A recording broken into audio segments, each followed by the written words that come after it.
Fala, Sagatiana, começando mais um vídeo aqui no canal CRB, minha paixão, demais, deixa seu like, se inscreva no canal, é muito importante, terminar a chegar a 7 mil inscritos, conto com você, torcedor Sagatiano.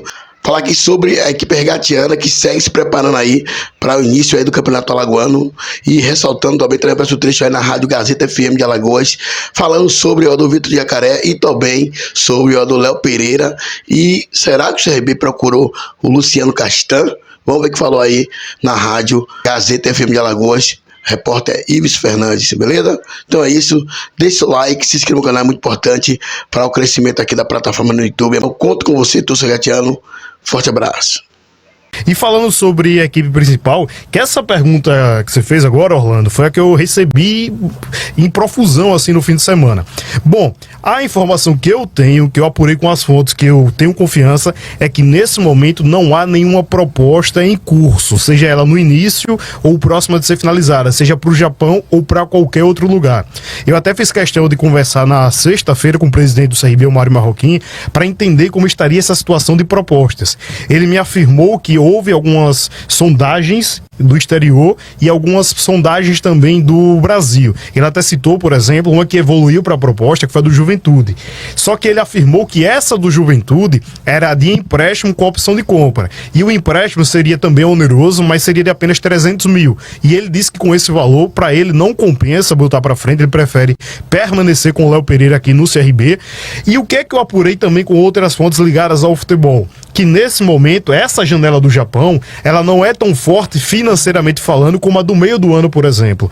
Então, o que é que deve acontecer? Claro, do dia para a noite pode mudar muita coisa, mas nesse momento hoje, segunda-feira, dia 6 de janeiro, não tem absolutamente nada e ele permanece no Clube de Regatas Brasil. Tanto é que hoje pela manhã ele já esteve no CT Ninho do Galo, treinou normalmente, eu conversei com algumas pessoas próximas ao jogador.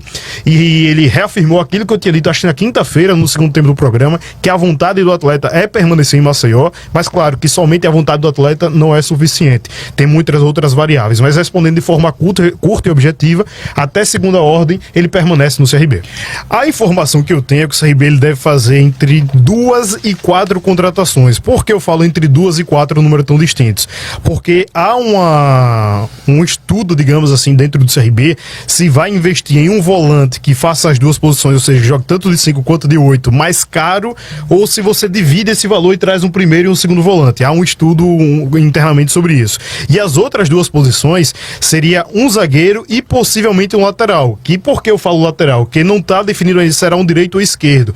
Pelo fato do Matheus Ribeiro jogar nas duas. Se você contrata um lateral direito, possivelmente para ser titular, você pode deslocar o Matheus Ribeiro quando precisar para jogar pelo lado esquerdo de campo. E se você contrata um lateral esquerdo, você teria essa possibilidade. Ele também pergunta sobre o Luciano Castan. A última vez que eu procurei saber, inclusive foi com o colega Pedro Maranhão, que é setorista do esporte lá, ele fez questão de perguntar diretamente ao presidente do esporte, Yuri Romão.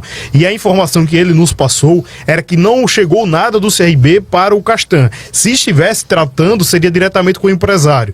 E a informação que eu tive aqui em Maceió era que não tinha muita possibilidade devido ao salário. Claro, isso pode mudar do dia para a noite, o jogador não recebe uma proposta, acaba negociando um pouquinho mais. Então o CRB deve fazer aí mais ou menos entre 2 e 4 contratações e nesse momento o Castan não negocia com o CRB. O Jacaré já chegou aqui em Maceió, chegou ontem por volta de segunda tarde e já participou do treinamento hoje, realizou os exames, claro, vai aguardar agora a questão do resultado do exame.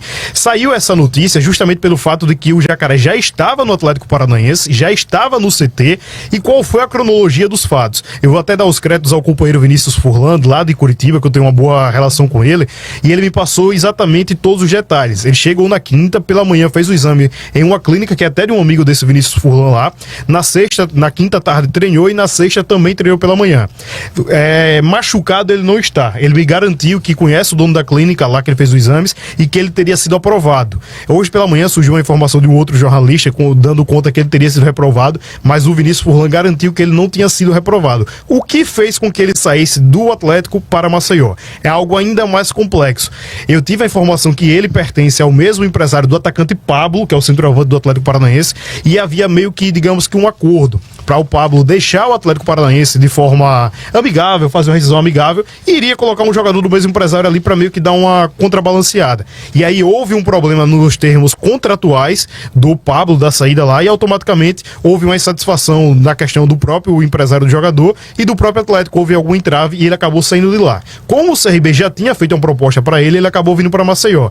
Sobre a questão crônica, não. Ele já teve sim uma lesão, uma LCA no joelho, mas não é algo que impeça ele de jogar agora. O Anselmo, por exemplo, já teve LCA e continua jogando normalmente. Se tiver algum problema atual, ele certamente será reprovado dos exames aqui em Maceió.